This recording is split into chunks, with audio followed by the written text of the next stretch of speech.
자, 이번 시간에 배울 내용은 자동사와 타동사에 대해서 배워보도록 하겠습니다.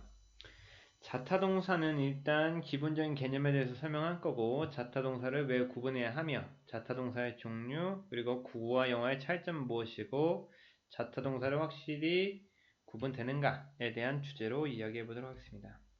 일단 자동사, 타동사 같은 경우는 우리가 자동사랑 타동사를 가르는 기본적인 개념은 뒤에 목적어가 있냐 없냐, 그래서 목적어의 유무에 따라서 자동사다 타동사라고 이야기하는데, 목적어뿐만 아니라 보어도 포함이 되거든요. 예를 들어서 the milk turned sour, 그 우유가 turn, 원래 turn이라는 단어는 기본적으로 돌다라, 회전하다는 뜻이잖아요.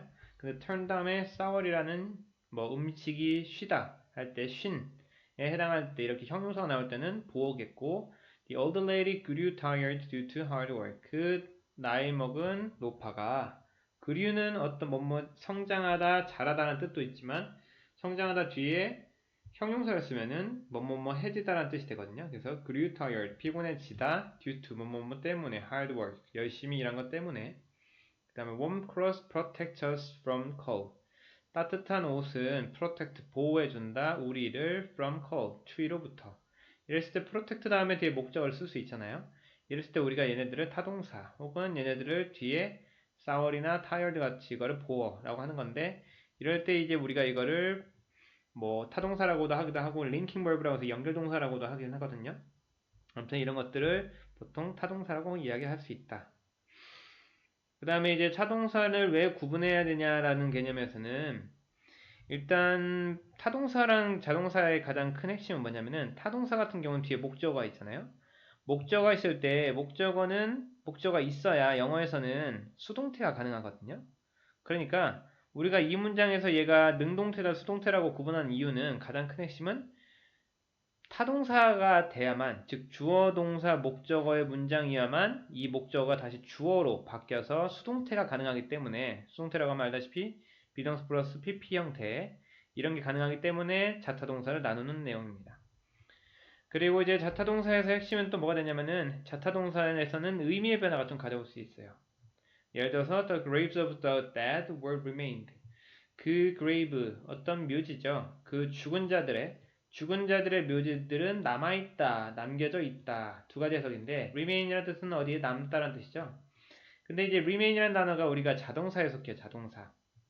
즉 무슨 말이냐면은, 자동사니까 수동태가 안 된다는 거죠. 여기 같은 경우에 여기에 비동사 플러스 pp가 되어 있잖아요.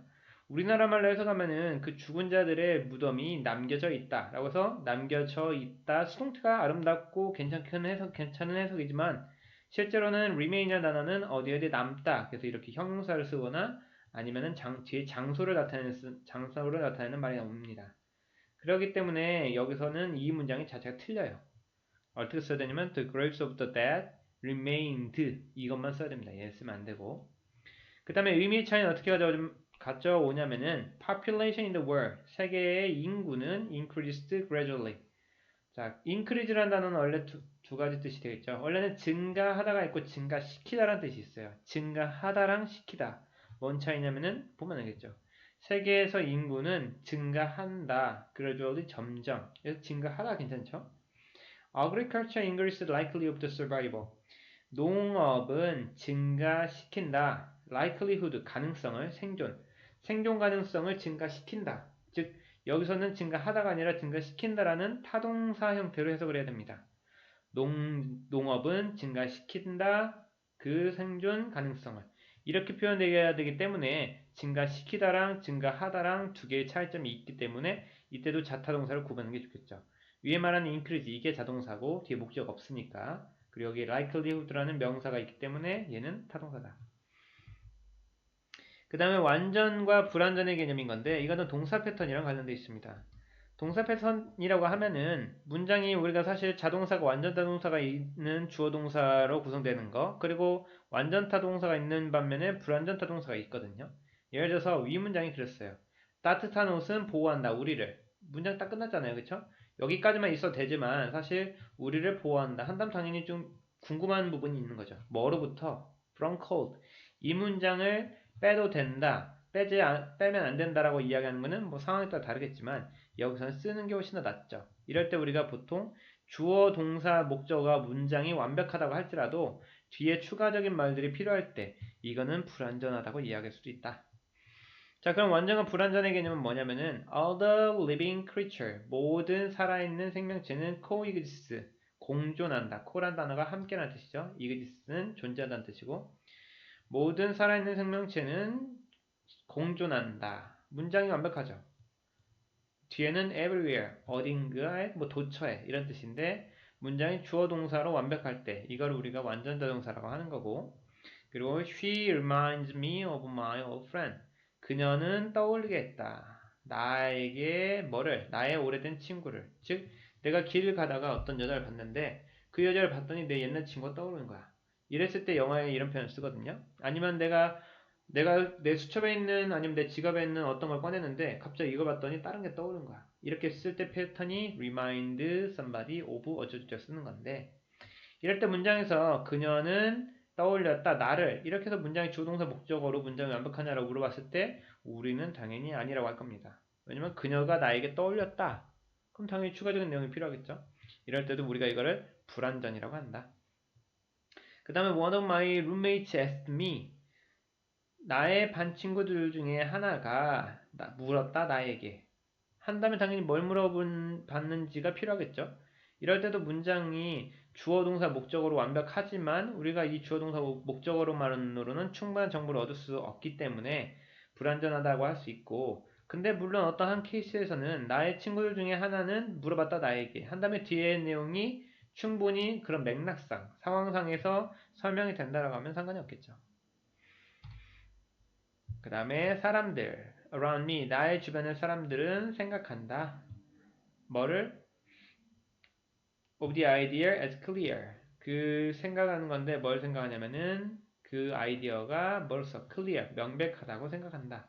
이럴 때 이 clear라는 단어가 없으면 또 안 되죠. 그 다음에 네 번째 이제 자타동사에서 타동사의 개념에서 이게 우리나라 말이랑 다른 케이스인 건데 예를 들어서 이런 게 있어요. attend라는 단어 있죠. 참석하다. 참석하다는 단어를 그냥 참석하다라고 하면은 우리나라 말로 그들은 참석했다. 회의에 라고 할 때 그들은 참석했다. attended. 회의에 라고 하면은 to the meeting이라고 써야 되는 건데 영어에서 완전 타동사라고 했을 경우에 그냥 영어에서는 they attended the meeting 이렇게 to를 안 쓰거든요.